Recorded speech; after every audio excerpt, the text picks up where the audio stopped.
Thank you. Good afternoon, ladies and gentlemen. Welcome. Thank you very much for coming out on a wintry afternoon in Perth. My name's Terry Slevin. I'm with the Cancer Council in Western Australia, and I was just speaking to Eva, our speaker, and I'm feeling like a grumpy old man. We've been doing this for more than 20 years, and so we've kind of fine-tuned this formula, we think, so that it works fairly well, and I'm delighted that you've come along today to take advantage of what I think is a fabulous opportunity. Before we go any further, I'd like to acknowledge the traditional owners of the land where we meet today, the Noongar Whadjuk people. I'd like to pay respects to elders both past and present, and offer my acknowledgement and respect to those Aboriginal and Torres Strait Island people who may be present. Today we're shining a light on cancers that are less common and often have a less rosy story to talk about. But when added up, the cancers we're talking about today make up about 600 new cases of cancer diagnosed here in Western Australia each year. They're pancreatic cancer, oesophageal and stomach cancers. We're very fortunate to have our visiting guest speaker today, courtesy of our friends at the WA Clinical Oncology Group, and she's made her time to come along and deliver one of our Cancer Update Series talks today. So our speaker is Professor Eva Segelov, who's the Director of Oncology at Monash Health and Professor of Oncology at the Department of Medicine at Monash University. While her clinical focus has been in the management of patients with breast and upper and lower GI cancers, or gastrointestinal cancers, I shouldn't use the abbreviations, and neuroendocrine tumours, Eva has major research interests in the area of clinical trials, and you'll be hearing a lot more about that, I think, over the next hour or so. She holds a number of titles and memberships as people at such senior level of their profession do, both nationally and internationally, involving in research groups, scientific meetings. The list is a very long one, so we'll focus on the content rather than the list. Just to let you know the general format, we ask our speaker to talk for about 40 to 45 minutes. We try and ensure that there's question time at the end. There'll be a roving microphone, and I'll try and curate the questions so that everybody gets a chance. And so you'll have at least 15 minutes for questions. We've put an evaluation form you've collected on the way in, and we hope to collect that on the way out to get feedback from you, both on this topic and on future topics that we might introduce into the series. So without further ado, I'll invite you to welcome our speaker, Professor Eva Segelov.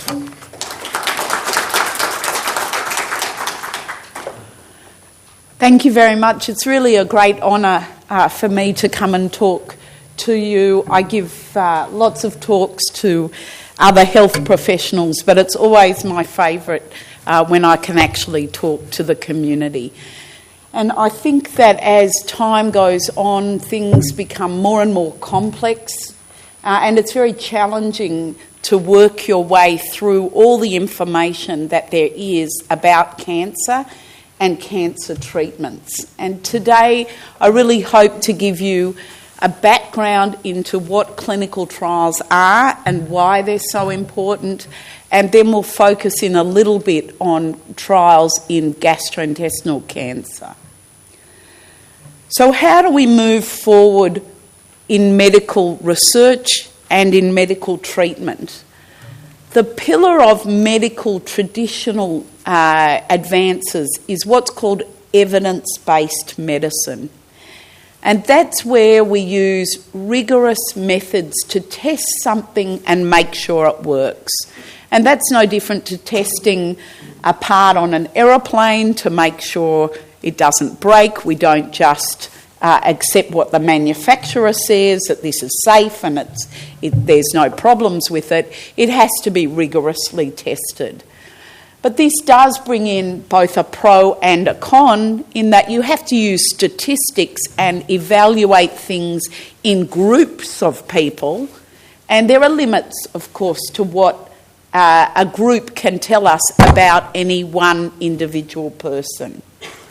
So what we want to find out for cancer is, and our treatments or our diagnoses or anything to do with how we look after people from the very first suspicion, to do with screening, to do with healthy lifestyle, any topic, we want to know what is the right strategy and how many people is that the right strategy for.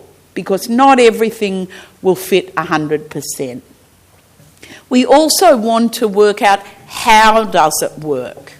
And whether we're looking at exercise, whether we're looking at the latest super-duper drug, we want to know not only how does it work and in how many people, but we want to understand the mechanism of how it works so that we can develop similar drugs.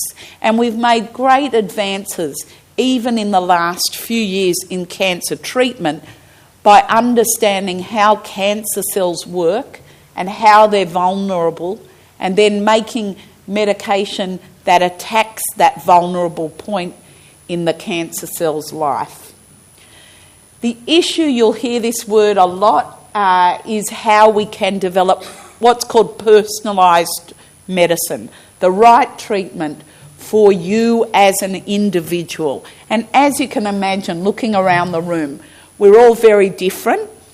And our bodies are very different, and right down to the levels of our individual cells, how we process drugs, how we fight colds, coughs and colds, and how our body detects foreign things, and cancer is, in a way, a foreign cell, a cell that shouldn't be there.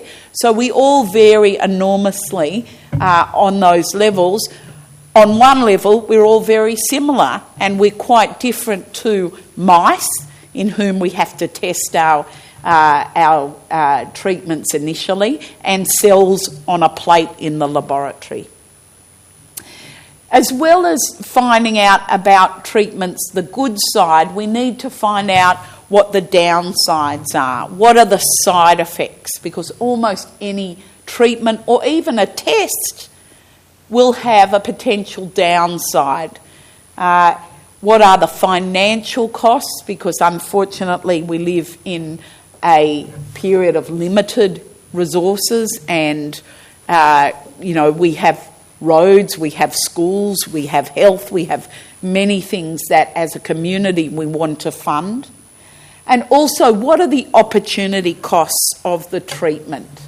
It may work, but if you spend, it's a little bit like someone once made a joke about cycling. If you cycle for 2 hours every day, you live a year longer, but you spent that year cycling, so you've got to weigh that up. On the other hand, there is a very powerful influence of a personal experience, somebody's experience, that they had this sort of cancer and this is what they did, and they didn't go with this treatment, they went with something else, and that treatment really helped them. We have a lot of hype and a lot of promotion of so-called miracle cures, and sometimes they're not quite as they might seem, but you only get 170 characters in a Twitter feed, so you might not get the whole story.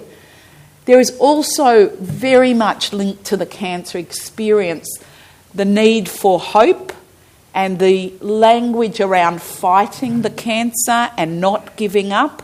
And again, we have to marry that with really using treatments that actually have a realistic chance of working.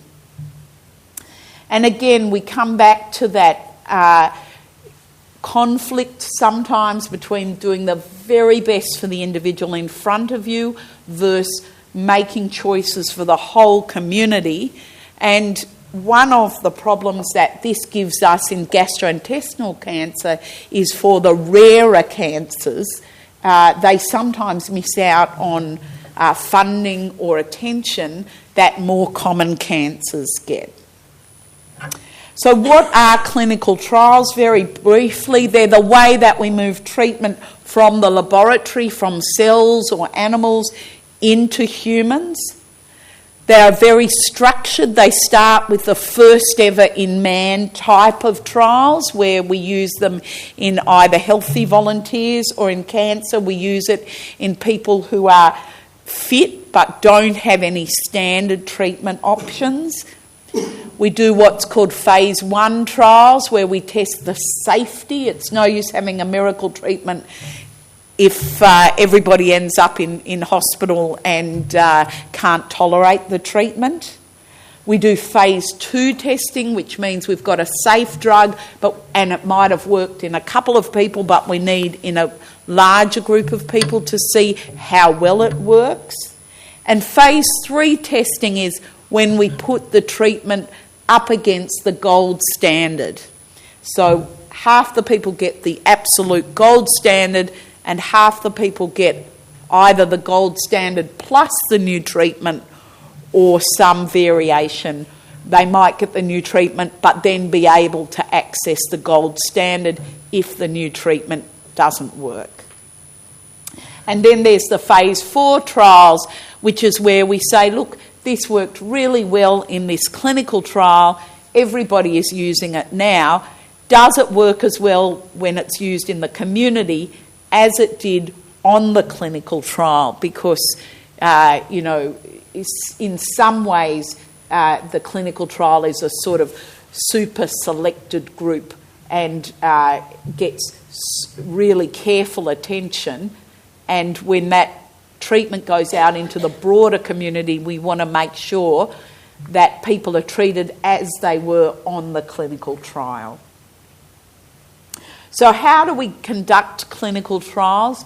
Very importantly is this concept of what's called clinical equipoise, which means you can't already know the answer. You can't know that drug X is better than drug Y because it wouldn't be ethical then to do the study. So we have to ask questions where we say, we don't know if this new drug is better. It looks better. We want to give everyone the standard, and half the people will give the extra new drug. And although I talk about drugs, this applies to many things. Screening, whether you should have bowel cancer screening, mammogram screening, all of these things are tested in clinical trials. So who decides what trials do we do? There are really two types of trials. One is where the investigators, people like me and my colleagues, say, we really want to know this question. It's really important. We've developed this new drug, or we've seen this opportunity, and so we say we'd like to do this study.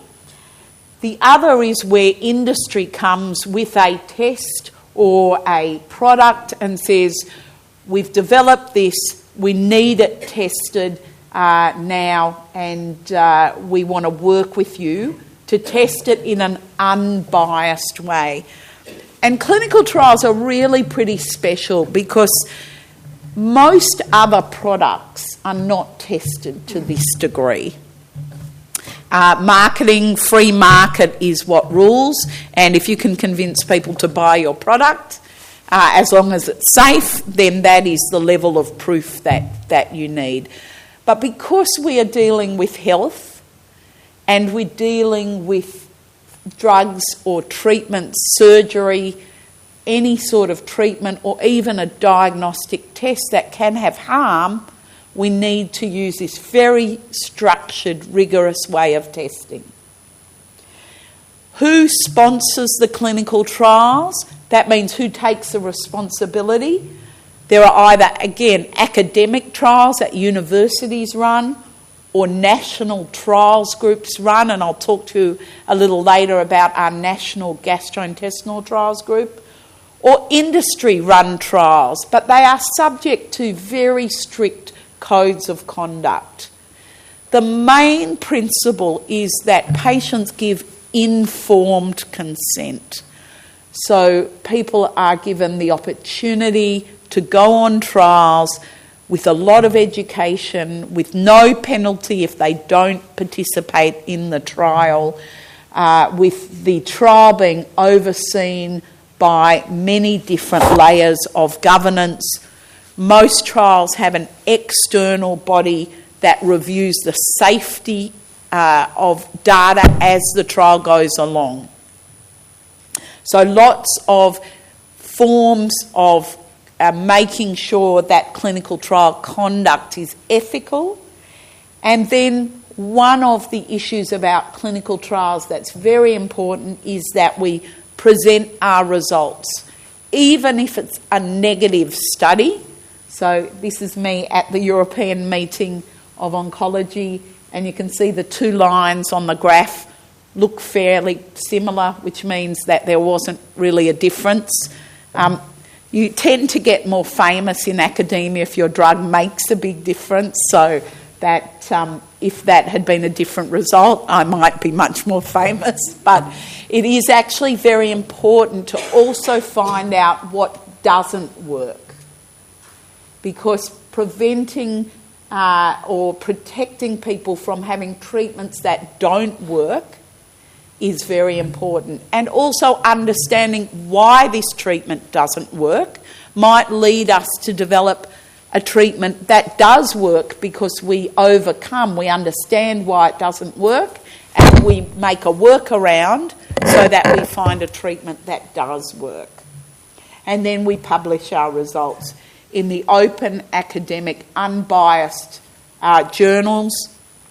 I think we're very fortunate in Australia that there's not direct-to-patient marketing of most drugs, and that results are disseminated through detailed publications, not advertisements. So some time ago, when I first started in oncology, I started thinking about how we put all this emphasis on going onto a trial and have this huge ethical framework around participating in a trial. Whereas if you're not on a trial, there's not a lot of ethical framework in a formal way. And so I wrote an article called The Ethics of Not Being on a Trial, arguing that if there is a trial, it might be unethical not to offer that trial. Again, because trials are based on this question of you shouldn't be worse off, and we really don't know.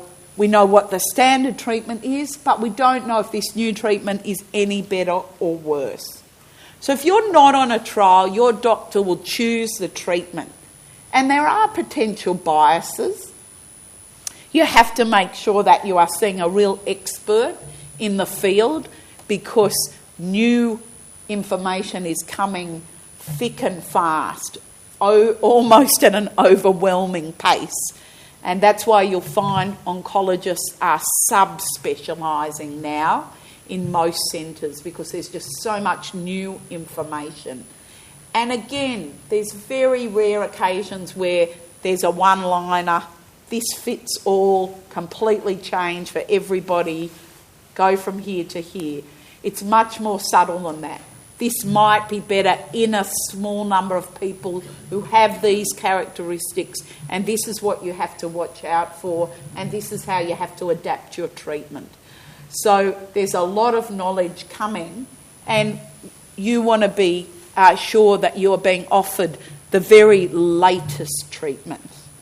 The other thing that clinical trials gives us is access to new treatments. It gives us access while they're being evaluated. But one of the problems we face in Australia is quite a slow time from a treatment being shown to be effective to when it becomes available on the PBS to everybody. And that's a cause of concern to oncologists, the slowness of that process.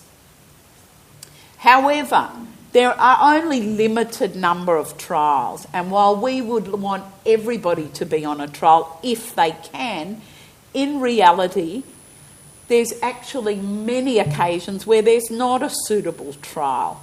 And that might be for trial reasons, or it may be that the patient in front of you has a reason where they don't fit the characteristics that the trial is being, of people that the trial is being tested in. And so you shouldn't feel bad if you're not on a clinical trial if there isn't a trial that is available and appropriate. But where there is a trial that you would be eligible for and it's appropriate that you join in, I believe that that trial is the best standard of care that you can have.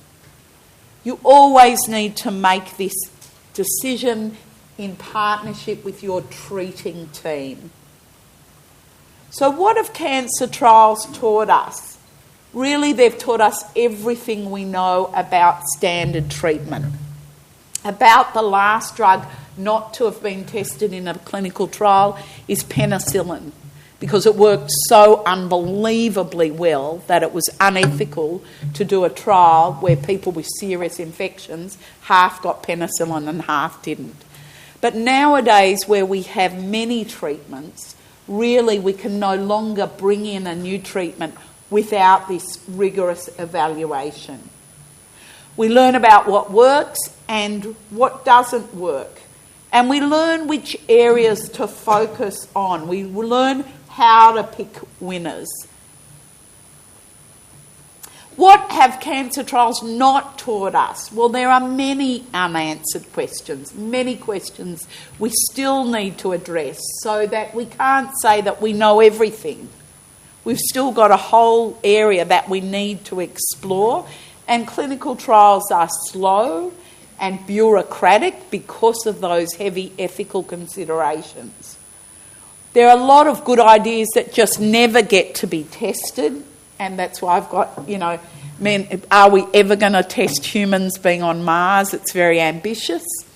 But some people think that that's a very good idea. Not everything can be tested. And we still have to come back to this fundamental problem of, even if we know from a clinical trial that most people benefit, how do we know that it's the patient sitting with us who will get the benefit? Clinical trials are changing. For some time we have been very involved in collecting quality of life from patients, so that not only are we looking at scans, whether the cancer spot is getting bigger or smaller, but we're finding out from patients how they feel, how the treatment has affected them. And that's called a patient-reported outcome measure, or a PROM. But nowadays, with fancy technology, people are having apps on their phone, and we are collecting information from patients on trials every day. Because any of you who've either had cancer or been to a consultation with someone who's got cancer knows that in that 15 or 20 minutes that you have with your specialist, when you're asked, how are you, all the things that have happened over the past 2 weeks or 3 weeks, many of them fly out the window and you say, I'm good. So this is a way of tracking real time, and really we're trying to bring this out of clinical trials into part of routine cancer care, this collection of how patients are at many times in between the clinic visits.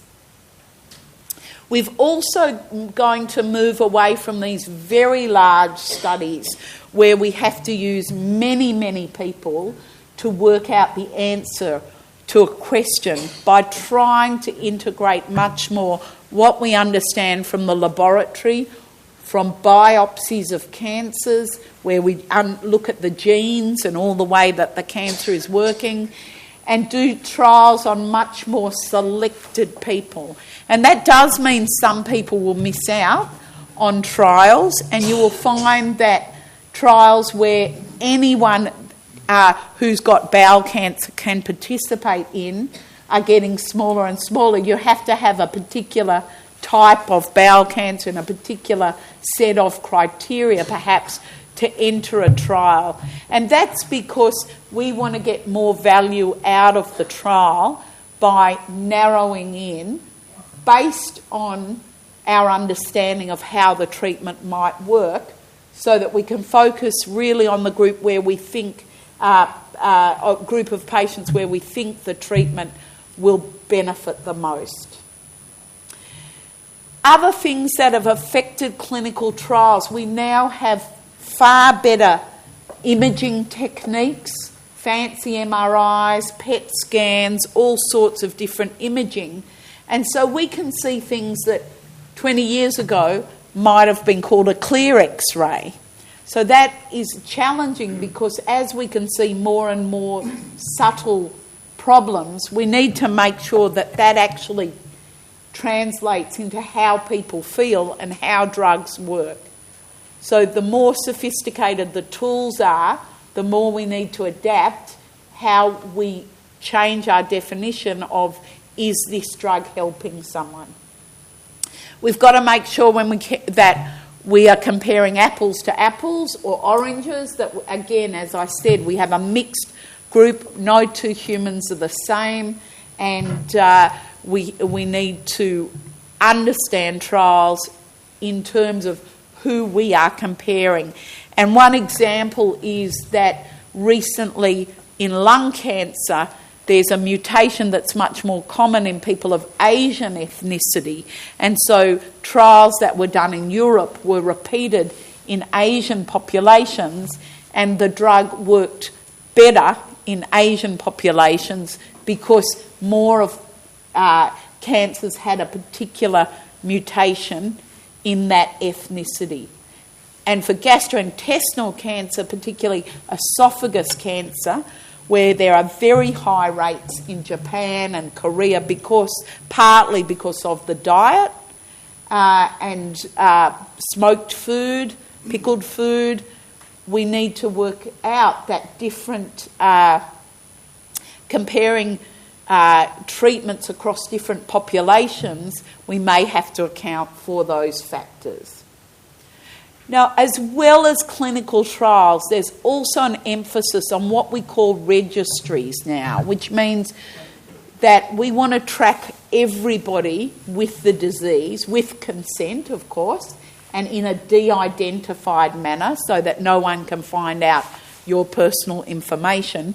But we realise that we want to get information on not only the people on clinical trials, but let's say the people who weren't eligible to go on the trial. Would they have benefited just as much? So there's a lot of other ways that we can learn, but clinical trials remain the gold standard. Traditionally, we think of cancer trials as being drug trials, but there are many trials now that look at non-drug interventions like exercise. We're about to start a series of trials with different forms of cannabis. Trials, as I've said, of different apps and how they can help us. Trials of mindfulness, cognitive behaviour therapy, supportive care.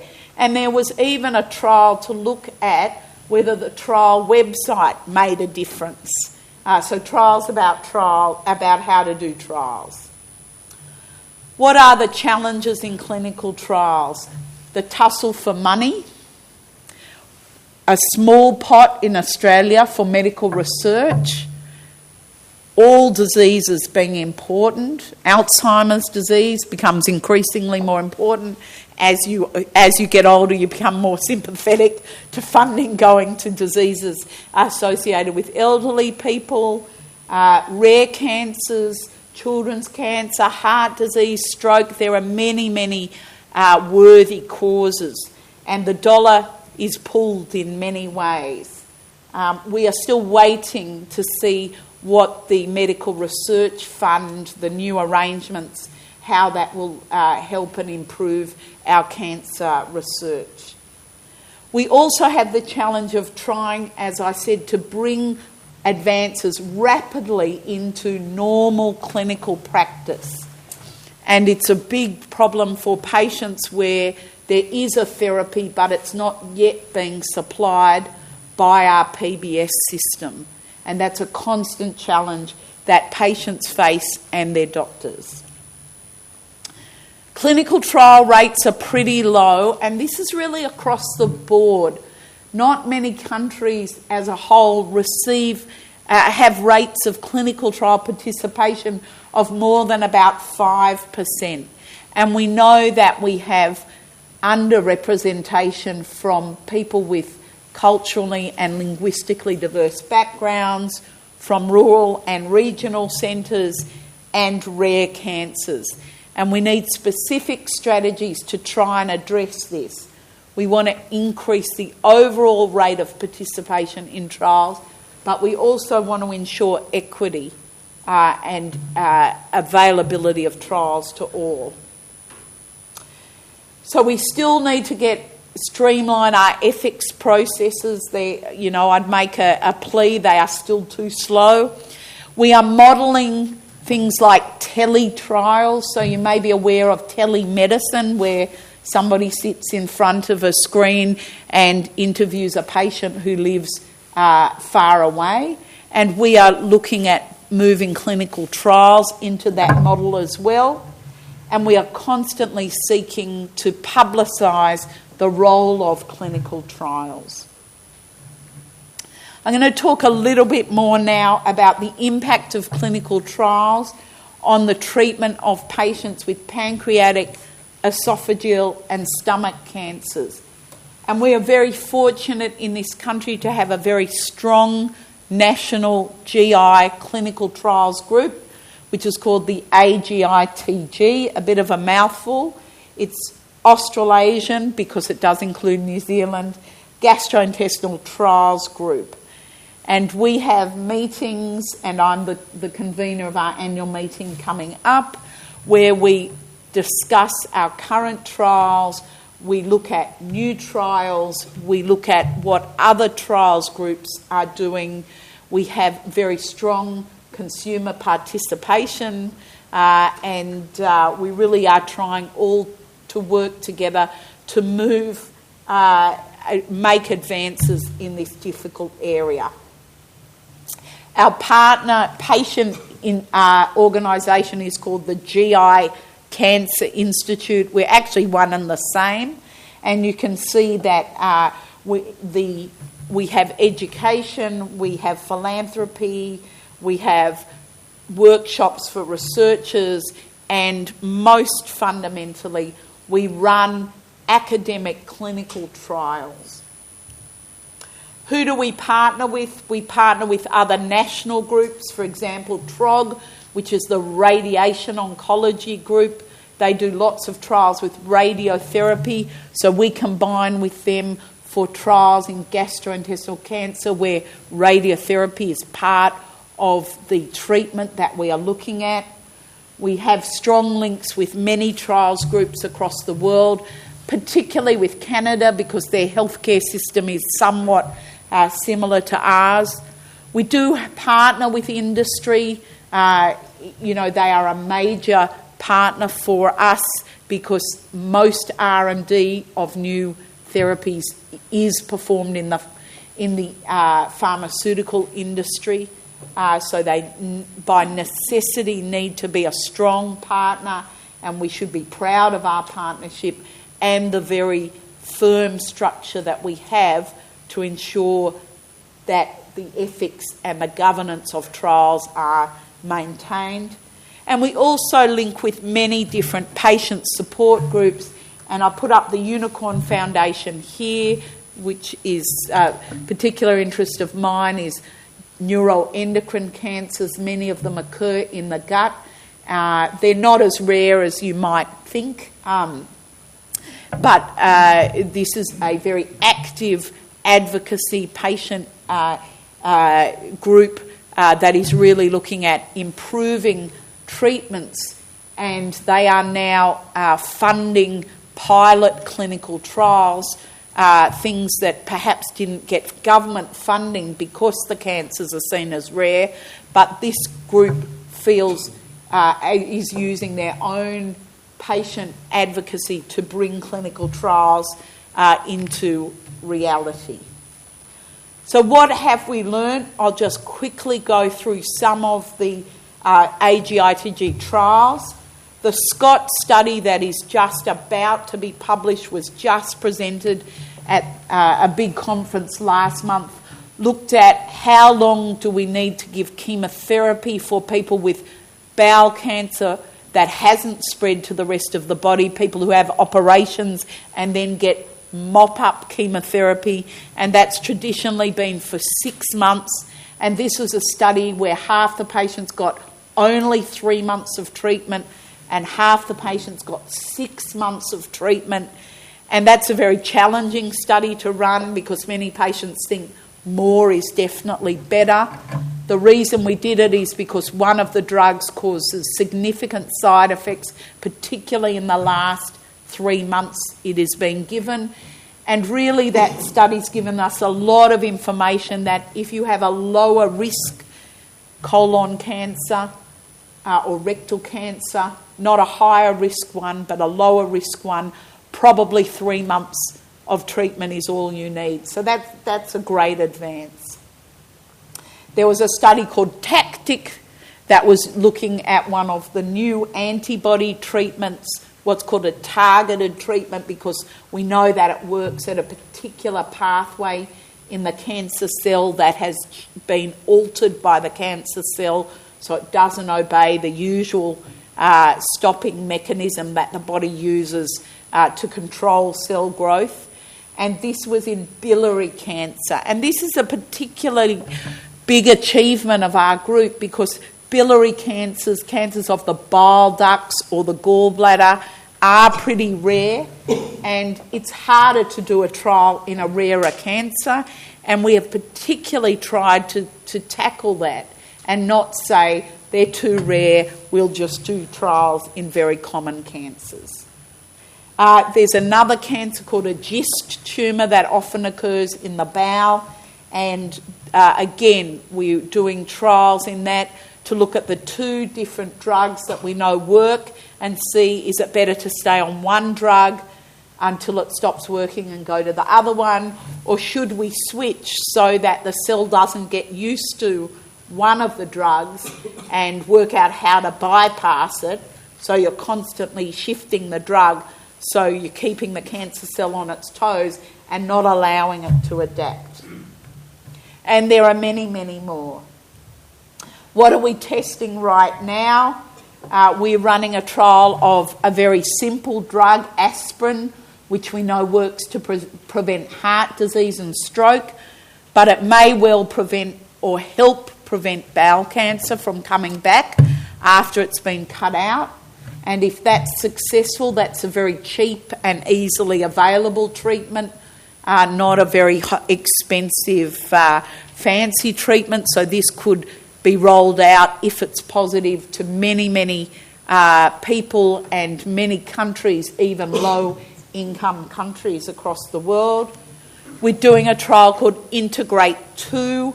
We finished the Integrate 1 study, and we're looking at a particular tablet, so-called targeted treatment, because, again, we know which part of the cell pathway it works against. And we're looking at this in patients who have cancer of the esophagus or the stomach that has spread. They've had chemotherapy. They don't have really many other good options. This drug has shown promise, so we are testing this, and we're doing this in partnership with centres, particularly in Korea, so that we do get all aspects of how this drug works in different people. We're doing a study called Top Gear. You might think, why do we have all these fancy names? It's so we can remember them. There's a bit of a competition about who can get the fanciest name. But this study is looking at people who need to have surgery for their esophagus or stomach cancer, where we might usually give chemotherapy before the surgery, and it says, do we get an extra benefit if we also give radiotherapy, or in fact does that just make the surgery harder and patients are not better off?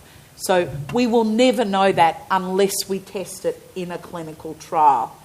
And much, much more, and particularly we're interested in the translational research. So that's where we collect specimens from patients. So sometimes we biopsy patients while the cancer is in them. Sometimes we use the bit of the cancer that's been cut out. We do lots of blood tests, and we really try and work out, when we get the results of the trial and it says, yes, this works in 80% of patients, we try and look at the genes in the trial, in the cancer, and we look at the blood cells, and we work out why that treatment was effective in the 80% and what was different about the 20% of patients where the treatment didn't work. So how to get involved, enrol on a trial, find out if there is a trial, and ask your oncologist. I can encourage you to support trial activities and trials groups, to lobby for medical research funding, particularly cancer research funding, to understand the benefits of trials, but also we are very open about the limitations of trials, and to try, and this is really hard, but resist non-scientific evaluation of miracle therapies. So thank you very much. I'm happy to take questions and answers. I really can't give you advice about any particular person or personal story about what treatment somebody may be on now. So please keep the questions much more general. Having said that, I'm really happy to answer anything you might ask.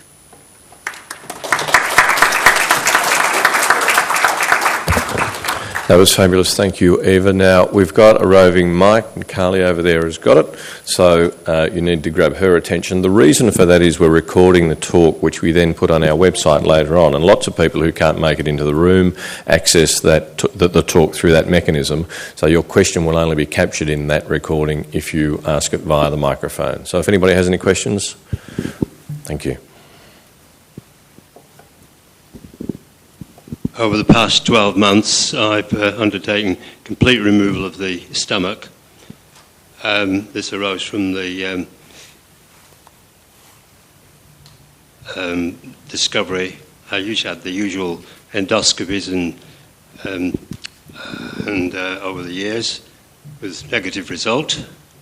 And then they found I got this ulcer because I was using Somac as a preventative. And then what happened, they took the stomach out completely, and then I was taken to hospital, given chemotherapy and radiotherapy concurrently. And then after discharge and various periods of in and out, I contracted an infection in the back, in the spine, MRSA I think it was, or something of that kind, which necessitated further medical treatment. The real question is this: at what point does one... I see the oncologist quite regularly.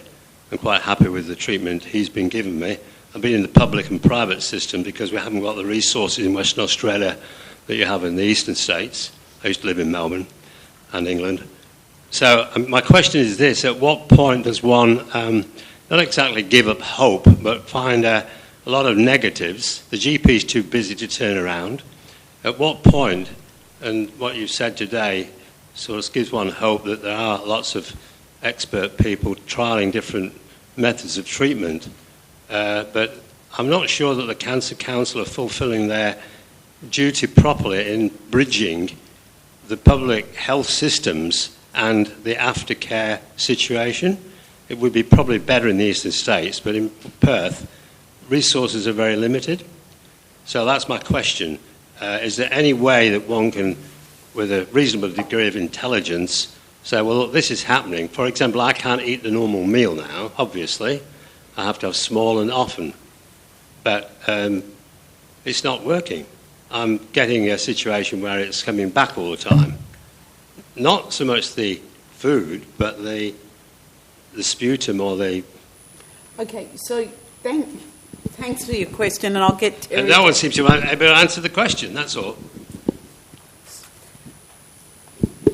So I think there's a lot of issues that you've raised in there. The treatment that you had, we know that that is the treatment that is the most effective, that came from a very pivotal clinical trial about 20 years ago.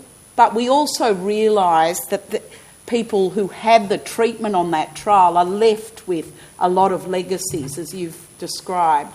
And so the focus of trials since then have been to try and reduce some of the treatments and deal with the cancers in a slightly different way, giving some treatment before an operation rather than all the treatment afterwards. The resource issue I might leave to Terry. It's a constant battle, and one of the benefits of doing trials is to know what doesn't work, because if we just use everything for everybody, then we won't be using our resources wisely. Did you want to comment, Terry? Sure. I just need to follow up question. I need to know whether at 93 kilos when I undertook the first operation, I'm now 63 kilos. I've lost 30 kilos. Is that normal or not? So look, as I said, I'm not going to answer, but I mean a lot. Sure. So treatments for gastrointestinal cancer, particularly the upper gastrointestinal cancer, both the cancer and the treatment can result in a lot of weight loss. What we want once people have finished their treatment is maintenance of weight. And so that's a very important issue and a very important way of knowing if things are stable. I can't answer, I'm sorry, sir, and please, one of the things I can encourage you to do is ask your treating team all your questions and make sure you are, yeah. But we are engaging in a lot of trials to do with nutrition. So not just the latest and greatest drug treatment, but the best way to make sure nutrition is maintained, how to maintain appetite, healthy lifestyle, recovery after cancer treatment, and they are a big focus now of trials. We'll take the next question. The lady with the blue sleeves, the red top, that'd be great. And while the microphone is going, in terms of the question about the role of the Cancer Council, we are in constant kind of engagement with the government.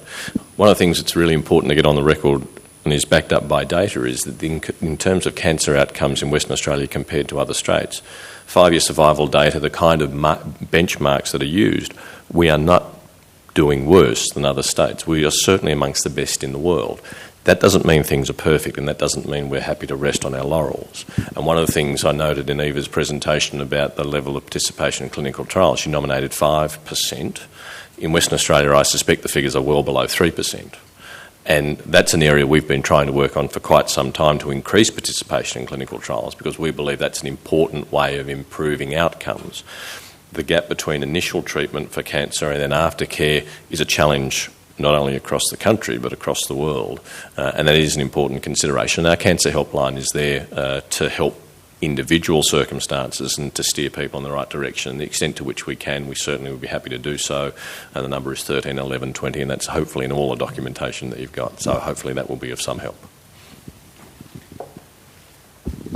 Have you in fact done any trials on patients who've had surgery as first line of treatment for esophageal cancer and the reasons for maybe doing it or not doing it that way? So that's a major area of investigation, and like most cancers that can be cut out, going back 50 years, that was the treatment. So surgery used to come first for many, many cancers, breast cancer, certainly cancers in the gastrointestinal tract. And then we used to give mop-up treatments in case there were cells left behind. For gastrointestinal cancer, particularly esophagus and stomach, that's really challenging because the operation takes a long time to recover from.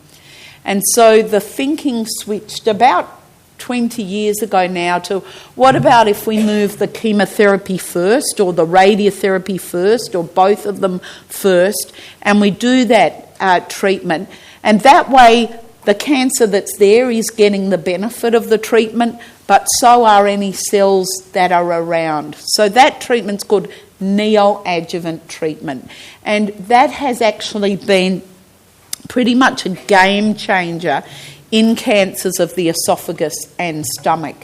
Having said that, in America, there is still a large number of people who have surgery first and then the mop-up treatment after.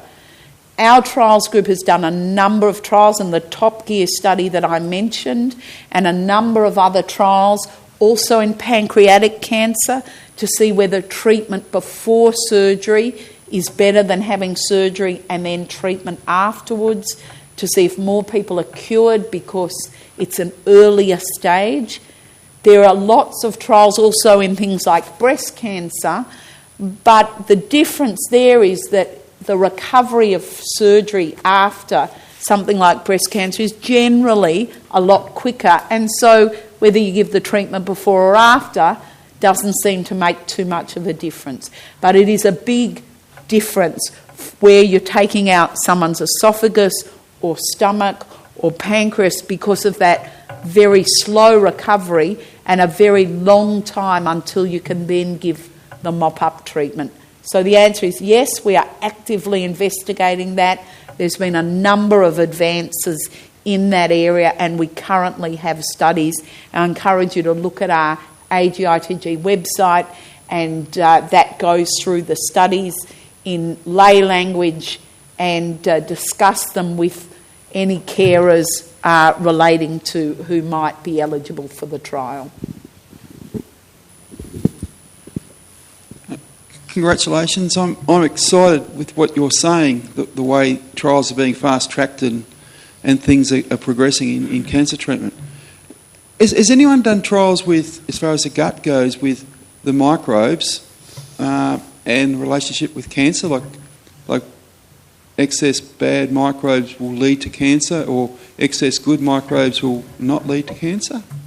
Thanks. So you've hit on a really trendy topic because we've sort of ignored the microbes a little bit in the gut. We've sort of been concentrating on the actual cells in the gut because that's what makes the cancer, those cells. But we sort of haven't paid a lot of attention to what goes through the gut and how that might interact with the cells. And it's suddenly become a really hot topic because of all these things like small bowel fecal transfer and even these new immunotherapies. Even for non-gut cancers, they seem to work differently according to what bugs you have in your gut. And how it's all tied together is probably the immune system.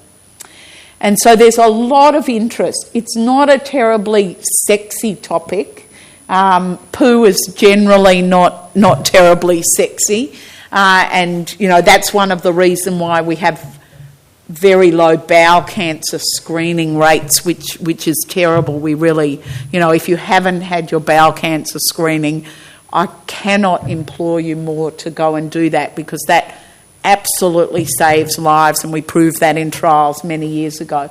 But we are very interested in the gut. It's not an easy thing to study. We have to ask patients to collect lots of poo, and collecting poo from different parts of the bowel is pretty hard because it all comes out together. But I think there's going to be a lot of answers in that. You know, preventing bowel cancer, we know there are many strategies. Again, we've learnt those through studies about reducing the risk of developing different cancers. No surprise that healthy lifestyle, not smoking, really will prevent or influence the development of many cancers. We're learning more about genetics of cancers, and we're doing trials in certain, not just stomach cancer, but stomach cancer in smokers or where there's a family history of certain gene abnormalities. And the gut and the microbiomes is very important. Having said that, some of the claims of the vitamin companies that this or that tablet will reduce cancer have not been substantiated. They want to sell you their vitamins. Thank you for that. That was really interesting. If we've now mapped the human genome, how far away are we from targeted treatments? Look, it's a really good question, and that was a huge achievement. The problem is that genes are only one part of the mechanism of how a cell works. So they're the engine, but you also need a lot of other parts. So even if we knew whether a gene had an abnormality or it didn't, it's about translating that gene is the code and you've got to make a protein which is the worker within the cell. And so there's a whole lot between the gene and the worker in the cell that can also go wrong. So it's not the be-all and end-all understanding the genome. The other issue is that there are many abnormalities in the genome that just don't make any difference, because if they did, the human species wouldn't survive. We're exposed to so many toxins all the time, and if we were, our DNA has systems to repair damage that is going on all the time.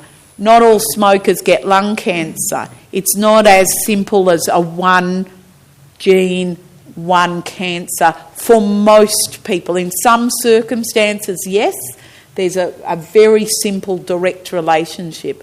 So the human genome was a major advance, but there are still a lot of understanding of all the other parts that come to play in how cells function normally, and then how they can become corrupted to become a cancer cell.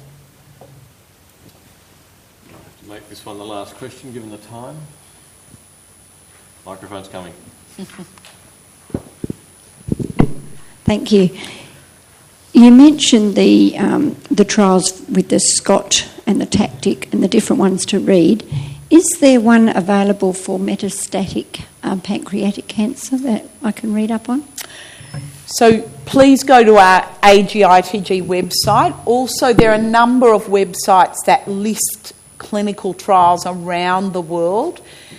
Metastatic pancreatic cancer is an area where many groups are looking at treatments, and looking at treatments either if you've just been diagnosed and not had any other treatment, or if you've had treatments and now they're not working.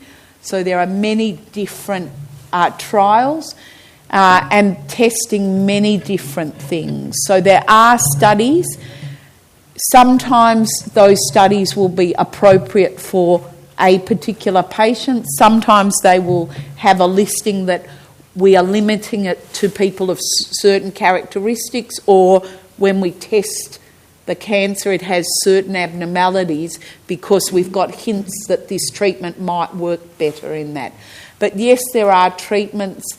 I do encourage people, if you can go on a clinical trial, or your loved one can go on a clinical trial, that is the best way. And I very much hope in the future there's no need for a talk like this, because we have worked out the answer, but the only way we're going to work it out is through clinical trials. Thank you. Folks, it strikes me as I listen to Eva that she is quite typical of the kind of people who come and deliver these talks. These are very smart people, but they're also very passionate people, and the vast majority of them who come and do these talks give of their time freely to do so, so there's no fee involved in Eva coming to fly across the country and deliver presentations like this, not only to you, but her professional colleagues here in Western Australia, and that's one of the ways in which we ensure that constant connection with not only the rest of the country, but the rest of the world. And so Eva has done, I think, an outstanding job in covering a complex piece of territory and leaving us with a very clear sense that there's a determination to make things better and the mechanism by which we can achieve that. So I'm going to ask you to join me in thanking Eva for what I think was an outstanding presentation.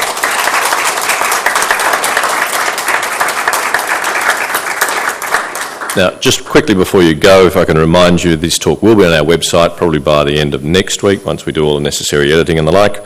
And also, if you can fill in and hand in your evaluation forms on the way out the door, that'd be great. If you're going to leave us your contact details, we can keep you informed of future events that we run. So thank you very much, and again, keep an eye out, because we'll continue to run this important series. Thank you for coming, folks.